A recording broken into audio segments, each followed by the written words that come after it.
Hello, I'm Sarah Hayden. I'm here, this is PortMedia Open Studios, and I'm here with Leah Lynch, who is the owner of the Beautiuqe, did I get it right, salon at the new Rails End district. So I'm going to talk a little bit just about the Rails End, and you can join in. This is a new district. I actually went online. The only thing I found about Rails End was this amazing map, which will be, they'll put in after, but like that. It's such a cool map, but it shows sort of the area around the traffic circle, expands out a little bit down Graff Road, down Parker, a little bit up State Street. So this must be very new. I know Paula was in from Carry Out Cafe talking about it, and that's where I met you. I heard you on the radio, and I thought it would be great to get some of the businesses in to talk that are in this new district to talk about you know, what their businesses are as a subject matter expert, because when we were talking, I realized, oh my goodness, you know everything there is to know about lash extensions. I sure do. So let's have a little bit of your background about lash extensions, where, you know, the safety, you know, how did you get involved in all this? So I sort of stumbled upon lash extensions. I was working for one of the top 200 salons in America, and just had a big clientele, and I was specializing in brow shaping and advanced cosmetic procedures, and I didn't even really know what lash extensions were. They were really just being debuted in the United States when we got that training, and I remember going to the training. Understanding of some of the problems that can be involved with lash extensions. Yes. And so let's talk about some of those things, and then we can talk about some of the remedies for that, but some of the problems, because I, of course, would be interested in lash extensions, but I'm a big scaredy cat, you know, because I have allergies and lots of problems. Yeah, I think it's valid now to have a little bit of skepticism or be really careful when you're trying to make these decisions, because lash extensions, when I first started doing them, were really obscure. There was not a lot of people that were doing them. We didn't know a lot. And now they're extremely popular. Yes. Everybody knows about it, and everybody wants it. And you know, the young girls want it, older people want it, everybody in between wants it. And there's a lot of people out there who have just simply seen dollar signs and said, here's an opportunity for me to make money. I'm gonna go teach myself how to do this on YouTube, buy a bunch of, you know, crap products from online and just wing it. And you'd be very, very, very surprised at how sort of prevalent that's becoming right now. There's a lot of things to consider with sanitation and safe application, and these extensions can be damaging if they are not properly applied. Now, I've had my lash extensions on for 11, maybe even 12 years now, and I have them filled consistently once a month, and safely so. And my natural lashes are fine underneath. So you know, people will say, oh, it's gonna ruin my natural lashes, and that's not the case, because we do place these lashes onto your natural lashes that do cycle out every 60 to 90 days. So your lashes fall out and new lashes grow in their place.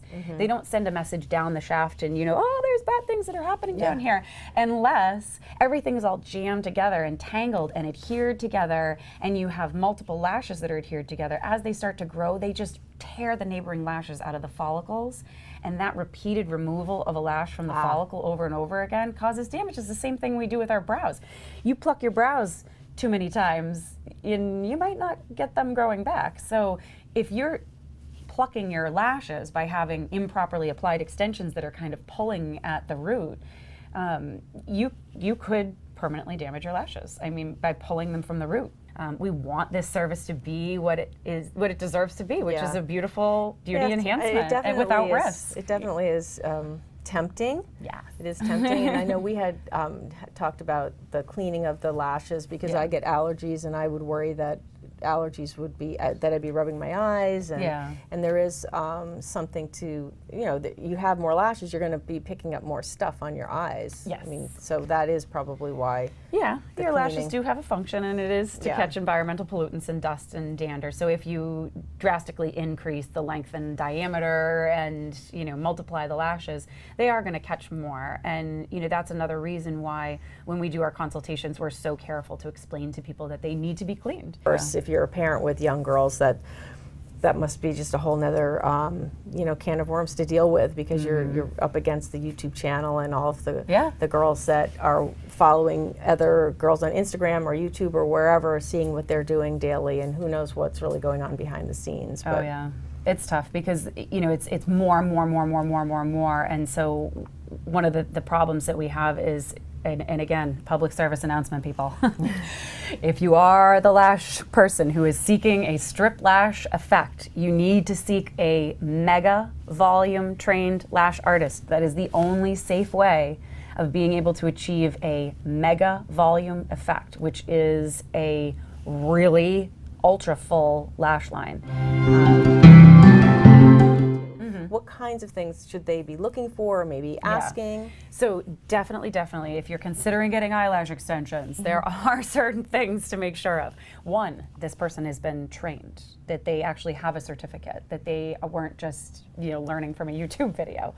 That they are using proper sanitation practices. So you want to make sure that they are putting their tweezers in barbicide, and that they're not using the same tweezers that they just used on the client before without sanitizing in between. If you walk in to get your eyelash extensions done and you are sat up in a chair and somebody's coming at you like this, run. That is not the way they are applied.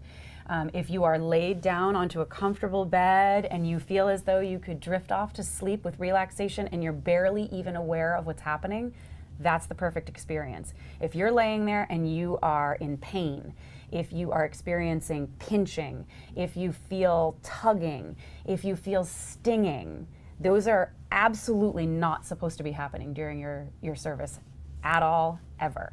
If you feel any of that, you need to make your artist aware, and there are always corrections that can be done. If you go in to get lash extensions done and they throw you on the bed and just start working without speaking to you beforehand, that person is probably not going to provide for you what you are going to want, because she doesn't even know. And you might wind up with something that's far more dramatic than what you expected. Or I see, trying to ask what kind of shaping or something. Because a lot of people will just say, oh, you want eyelashes, lay down, and they just throw something on you, when there's a lot of dialogue, because you want to create something that artistically works, first of all, for that client's overall total face shape, eye shape, but what fits their lifestyle. I don't know that you might not make yourself look like Amy Winehouse when you walk out of the door and you walk into me with no makeup on, and I don't know that unless I talk to you. You could walk in and be a Kim Kardashian, but you really are very subdued, and you don't want that va-va-voom, but I'm like, but you could wear it, you would look so great with that. It's not my opinion what looks good on you, it's what you want. So there needs to be a lot of dialogue before you lay somebody down. You need to explain to them what's involved, because they might say, this isn't right for me, I can't meet those expectations, or I have too many lifestyle considerations for this. So doing a proper consultation with the client prior to the application is also something that's really important, and making sure that you understand how to care for them. So you do have to cleanse them, and you do have to cleanse them every day. You do need to know how to do that, and you do need to have the right products to do that. So those are the main things that people just need to be aware of. And you can go anywhere, you can try to get a fill on a vacation if you want to, but usually I say, once you find that artist that suits you, that does beautiful work, that is the shape that you want, you wind up committing to that person. Yeah, well, it definitely is worth considering and taking it seriously, because it is your eyes. I mean, I've thought about it for a long time. I'm still a big chicken, because I do have the allergies that I'm always dealing with, and some, so I'm not 100% ready for that kind of thing. But I think that it's been a lot of good information. It is something that people should know, I think, if they're interested in doing any kind of lash extension. And go somewhere where you can trust the work. And it's really great. Then you don't have anything to worry about. Yes, and we have this new business district. Well, there are a lot of, it's a variety of businesses. There's also some gyms, and there's the breweries, and there's a variety of things in the Rails End. It's a fabulous cross-section. Yeah, this actually, if someone's interested in seeing, which again they'll put on after, but this I got off of the internet on Metsy's. So he, or whoever did it on Metsy's.com. There is this PDF of the Rails End district, so they can see what that really entails. And I did just recently create an Instagram and Facebook page where this map can be viewed as well. Oh, so, interesting. Yep, we're slowly trying to build up a little bit of a social media presence as well. for the whole Rails End. Yeah, because what we're trying to really do is bring awareness to this whole area. It's fun. It's a whole nother cross section of Newburyport, and people are really aware of downtown, and downtown is amazing. We all know it. We've all walked all the streets in downtown, and we've all experienced downtown, and downtown is wonderful, but there is a whole nother end of town now. And it's like, how fun is that you can explore something and find something new in your own community that you didn't even really think about was there. So what's been happening is people walk down that rail trail towards Metzi's, and they kind of get to the end at Parker Street, and they go, all right, so I guess I just turn around and go back, because it doesn't seem like it goes anywhere. But what we're trying to do is get a little bit of signage going so we can show people that there is a new sidewalk, that you can go across the street. You can go right down into Metzi's and get a taco and play some cornhole down there. You can pop across the street over near Mark Ritchie's place where they have the Riverwalk Brew, and you can have like an afternoon cocktail. You can walk around the corner and pop in for a brow wax, or go over to Melissa's place at the Provisions shop. Like, if you're a mom and you've got your kids in the stroller and they're like starting to get fussy, and you're down at the end of the rail trail and you're like, okay, you've got some options down there. Yeah. But like, if you want the healthy juice box and you want to get like, some vegan this or gluten-free that, or healthy choices for your kids, it's like right around the corner there. You've got salads, lunch sandwiches. Yeah. She does those little boxes for the kids. So just stuff like that where you probably never even thought to get the dog, get the kids, and walk off of the rail trail and explore some of those businesses. So we're just trying to let people realize that there's a lot going on down there. And there's a lot of new places that have moved in. It's becoming a neighborhood. It's like when the garage went in downtown Newburyport, it kind of moved some of the businesses that were in that area. For example, Fuel, that was in the building. Me, who was right next door, and we moved over there. And then there's the Mill 77 that went into the area where Fuel is. And then we had, all these different breweries open up.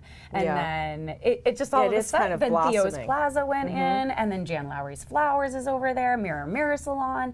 So there's like all these new kind of exciting businesses, when before people would drive through and they'd be like, all right, vacuum your car and rent a car at Enterprise, or go get something at Dunkin' Donuts. It didn't seem very enticing to go and walk around and explore there. So now that it's kind of upgraded, we gave it a classy name, and I think it's exciting. It's nice, and I think some awareness. I think the chamber probably will put more on about like this in particular is a really great map. I don't think they have this much. So this is really detailed, and it does specifically depict our area of town with a lot of detail. But the reason that we had this map made was because we did get an opportunity with the Chamber of Commerce to put this map in their circular. So they have an illustrated map that's very similar to this, in their booklet. And it just sort of ends and fades out on the edge, and it's like, there's something down at the end of State Street, but we don't really care about it. And so we were like, we want to be on the map. So we said, what if we can raise some money and we'll pay to have the map modified so that it reflects us? And they said, as long as you guys will pay for it to be done, we will put that into our circular. So that's going to go out to 50,000 people, and they're going to see us for the first time on the map. So that's awesome. That's why we had the map made, and that's why the illustration is so nicely done. It's very cute and shows all of Newburyport and the waterfront and the Clipper City Rail Trail. And it's a good job. It'll be the way it'll be working when they can edit it in. So it's like showing a picture of it, but it's not as clear.